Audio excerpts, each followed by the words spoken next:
cordial saludo. Mi nombre es Eduardo Malabú Gómez, soy estudiante de psicología, matriculado en la Universidad de Santa Marta, y en este momento nos acompaña la psicóloga Ibelia Esther González Lapeira para tener esta conversación desde los contextos de la psicología, las diferentes miradas de la psicología y sus campos de acción. La psicóloga Isbelia es magíster o estudiante en la maestría de psicología clínica, psicoterapia y cognitiva conductual, ya casi finalizando su maestría, y actualmente es la directora de EPSIVI, que es la Escuela Psicológica para la Vida. Nuestra hoy invitada Isbelia es unadista, psicóloga unadista, y lleva 7 años de experiencia en el área clínica, en el área de la salud, trabajando con pacientes oncológicos y diferentes pacientes en el área de la salud, y con quien abordaremos esta conversación de una manera muy tranquila. Si hay algún ruido externo, pues pedimos disculpas. Doctora Ibelia, bienvenida.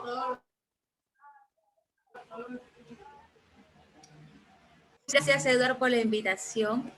De antemano te digo que para mí es un gusto, es una alegría, pues, esta invitación que hoy me has dado, porque yo amo mi universidad, quiero mi universidad, me apasiona mi universidad. Entonces, siempre a la orden en lo que en mis manos esté para ayudarte. Así es, unadista no solo de corazón, sino también de profesión con título en mano. Y otras cosas, pero no viene al caso. En este momento, bueno, son 5 preguntas en las cuales vamos a reflexionar en este momento. La primera pregunta, señor Isbelia, es, de acuerdo con su experiencia y formación, ¿cuáles son las acciones, procesos o actividades más relevantes que ejecuta en su ejercicio profesional?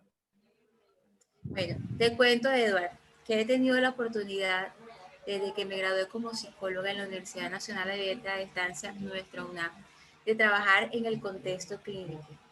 También he tenido la oportunidad de ser docente en una de las universidades de aquí de Santa Marta, pública, pero generalmente el contexto clínico me ha dado la experiencia de abordar diferentes pacientes con diferentes tipos de trastornos a nivel emocional, ¿sí? Y a nivel conductual. El paciente, hablo de paciente porque el abordamiento se hace dentro de la clínica con pacientes en la consulta externa, pacientes en hospitalización, y generalmente son pacientes que tienen una patología física, pero anexo a eso, ellos vienen con demandas externas, una situación económica cualquiera, o laboral, o familiar, social, y anexo a eso, pues su situación biológica. Ellos, al ingresar a una institución hospitalaria, ellos también adquieren, pues, otras afecciones internas. Entonces, demandas internas como la ansiedad, la depresión, la tristeza, la melancolía, la rabia, unidades de emociones, y el paciente en su momento choca y hace una crisis. Y ahí estoy yo para abordar ese tipo de pacientes, sea paciente oncológico o sea paciente de clínica de dolor o cualquier otra patología. ¿Sí? Y en medio de esas vicisitudes diarias, en medio de esas realidades de los pacientes, ciertamente que vienen con una carga, como usted lo dice, en algún momento emocional, pero no solamente emocional, sino tal vez algunas cargas espirituales, diferentes realidades. Eh, ¿Qué acciones específicamente realizan? Yo recuerdo en algún momento que estuvimos con un grupo de estudiantes en la clínica donde usted laboraba, y por ejemplo la vi un día vestida de payaso, por ejemplo, o otro día con una guitarra. Entonces, ¿qué son esas acciones que desde la psicología usted implementa para el abordaje y el acompañamiento de los pacientes? Bueno, ahorita mismo hay una frase que dice que la risa es el mejor relajante y no tiene efectos secundarios. Entonces, Okay. esa era mi metodología cuando trabajábamos a nivel grupal. Algunas veces me veía vestida de mimo, de payaso, de muñeca, de la poppy, pero cuando me tocaba trabajar con los niños, tocaba así. de esa manera, para que llamarle la atención a los niños y que ellos se integraran. No es lo mismo trabajar con un adulto y dialogar con un adulto que trabajar con un niño. No es lo mismo. Y más si es un niño que tiene dolor, que está manejando ansiedad, que está manejando un proceso de adaptación porque tiene tantos días de hospitalización. Entonces, era la forma de hacer reír al niño, de que el niño interactuara contigo y de que el niño se llevara un aprendizaje, ¿verdad? Era la forma de trabajar con ellos. Bueno, algunas veces también me le iba de payasito y de mimo al adulto y iba a las habitaciones a trabajarle resiliencia. Te cuento que me gusta trabajar desde el ámbito clínico la resiliencia. Todo este proceso lo trabajé durante 5 años en una de las clínicas, de aquí de la ciudad, y ahorita mismo pues lo estoy trabajando como directora de CV. Desde ahí pues trabajo este proyecto y ahí trabajo con todo tipo de pacientes con sus diferentes diagnósticos y lo hago también de una forma dinámica. ¿Cómo lo trabajo? De forma cognitiva y de forma conductual, de esa forma. Porque entonces, de alguna manera, para hacer un resumen, el arte, la lúdica y la resiliencia son las acciones que se implementan o que usted desde su ejercicio profesional ha implementado para el abordaje y el acompañamiento de los pacientes en su experiencia clínica. Si es Bueno, grupal, claro que sí, pero sí, si cuando es es a grupal. nivel, Y si es exactamente. individual. Bueno, si es individual, nosotros debemos, como psicólogos clínicos, debemos primero, además de una entrevista clínica, nosotros nos vamos a un análisis funcional o conductual donde evaluamos los estímulos, las respuestas, la parte fisiológica, la parte cognitiva, la parte conductual y evaluamos los pensamientos y aquellas verbalizaciones del paciente. Entonces, Okay. acorde a la información que ya tenemos, pues nosotros decidimos qué técnica o qué estrategia vamos a utilizar con el paciente. Perfecto. La segunda pregunta es, ¿de qué manera se evidencia el componente ético en este contexto?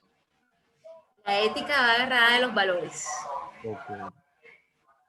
la prudencia, pero tú antes de ser profesional eres un ser humano.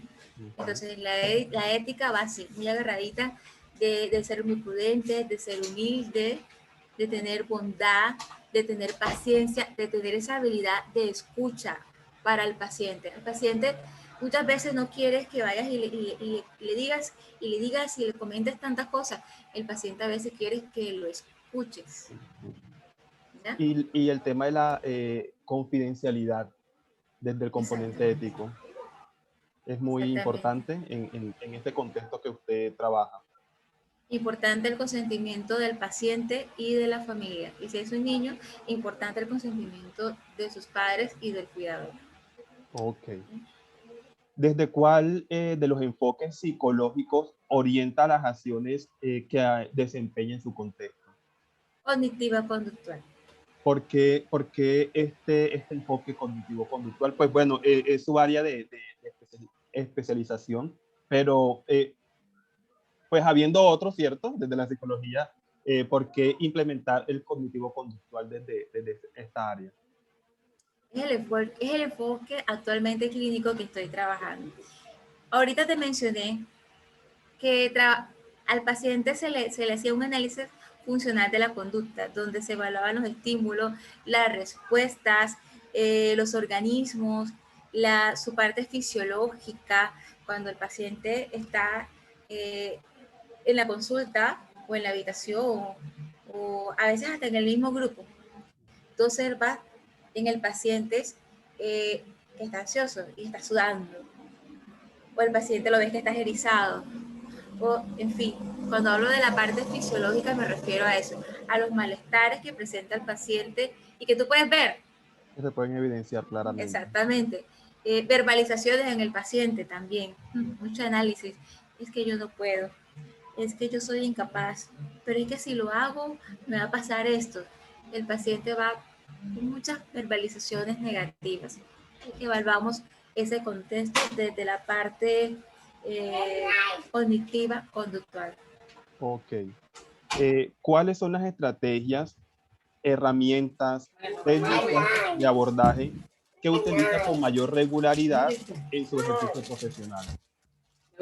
Te comenté antes que trabajaba resiliencia, Sí. pero es importante trabajar el control de las emociones y trabajar técnicas de relajación. Ok. Son las más usadas. Las que yo más uso. Bueno, te cuento que todos los psicólogos no abordamos diferentes formas, pero las que yo uso en el momento son esas. ¿Y qué es lo que le hace discernir o elegir la una o la otra? La necesidad del paciente. Okay. Es que no todas las veces yo necesito aplicar una prueba proyectiva para decidir que voy a trabajar con el paciente, porque la clínica del paciente me lo dice todo. El paciente mismo muestra Claro. lo que necesita. Perfecto. Y finalizamos con, desde este contexto, ¿cuáles aspectos considera deberían profundizarse para un mejor ejercicio profesional? Hay que trabajar mucho la ética. Hay que trabajar mucho la ética y, y nosotros como profesionales debemos fortalecernos a nivel emocional. ¿Por qué te lo digo? Porque cuando tú no te sientes bien, no tienes la capacidad de atender una paciente o un paciente, no la tienes. Entonces, nosotros debemos aceptar que también necesitamos ayudas. Antes de tú darle un apoyo a una persona, nosotros primero tenemos que aceptar que también lo necesitamos. Yo necesito estar bien para dar lo mejor de mí. Si no estoy bien, a mí se me va a notar porque nuestro cuerpo habla. Exactamente. Entonces, primero, el trabajo para nosotros, para poder dar lo mejor. Entonces, ese sería como el trabajo que hay que hacer antes de ir a interactuar con un grupo o con una persona. ¿Ya? Desde donde lo quieras trabajar, desde cualquier contexto. Exactamente. No puedo finalizar este espacio sin antes agradecerle por esta conversación tan importante que será seguramente de mucha ayuda, no solamente en este tema de un trabajo dentro de un curso académico, sino que todos los elementos que nos ha ofrecido en sus respuestas seguramente serán una base importante para los que estamos en formación, pero también para aquellos que ya están en ejercicio y puedan ver este video en algún momento. Muchas gracias, Bueno, señor ¿te puedo Isbelia. finalizar con algo? Sí, claro que sí. Enamórate de lo que haces. Nosotros, aparte de que al final de mes tenga la recompensa de tu trabajo, enamórate de lo que haces. Porque yo me apasiona, lo que yo hago me apasiona, yo me enamoro de esto, ¿sí? Yo me lo gozo. O sea, para mí no me genera estrés, no me genera cansancio, me genera una dicha cuando veo que un paciente sale adelante. Y es el mejor pago que me da mi profesión y que me da la vida y que me da Dios. Oh, muchísimas Gracias, gracias. Edward. Bueno, entonces yo también le quiero robar otra pregunta. ¿Cómo hace la psicóloga Isbelia para el momento de cruzar la puerta del lugar de trabajo para disociar o separar y dejar en el lugar de trabajo las realidades propias del trabajo y cuando llega a la casa lograr conectarse con la realidad de la casa y poder también interactuar, no como la profesional, sino como la mujer, como la mamá, como la hija, la esposa? Es que, bueno, cuando yo trabajaba, eso ya hace un año, ahora, o sea, ahorita mismo lo estoy haciendo individual, pero cuando ese lugar se convertía en la segunda casa de uno, ese es el segundo hogar de uno, tu trabajo es el segundo hogar, es lo que te puedo ahorita mismo afirmar. Por eso te digo que para mí era una pasión, era un goce, era mi familia, había una relación, sí, de profesional y paciente o de profesional y familiar, pero era algo que yo me lo gozaba. ¿Ya? O sea, para mí ese lugar no generaba estrés, para mí ese lugar generaba alegría. ¿Ya? Cuando ya llegaba aquí a mi casa, pues ya era otra cosa. Pues te digo algo, que si me lo traía para mi casa, muchas veces sí me lo traía para la casa. Muchas veces llegaba aquí y le hablaba a mi esposo, a mi familia, tengo un niño que tiene tal cosa, pero si vieras que este niño, qué actitud tiene para esto, pero no me desconectaba, te soy sincera, yo no me desconectaba. No, y Muchas veces te daba un fin de semana aquí en la casa y me acordaba mucho de mis pelados y le escribía. Y digo mis pelados, o sea, de mis niños, y le escribía a las mamás o los papás. ¿Cómo está el niño? Ya, porque como trabajaba en un centro oncológico hace un año, entonces no me desconectaba de ellos. De hecho, todavía me escribe, todavía me busca, todavía hay pacientes adultos que me están escribiendo, eh, todavía, todavía nos vemos y a pesar de que no estoy en la clínica, todavía ellos me tienen ahí como psicóloga. bueno, ahora sí, muchísimas gracias Muchas gracias, por este Pedro. espacio.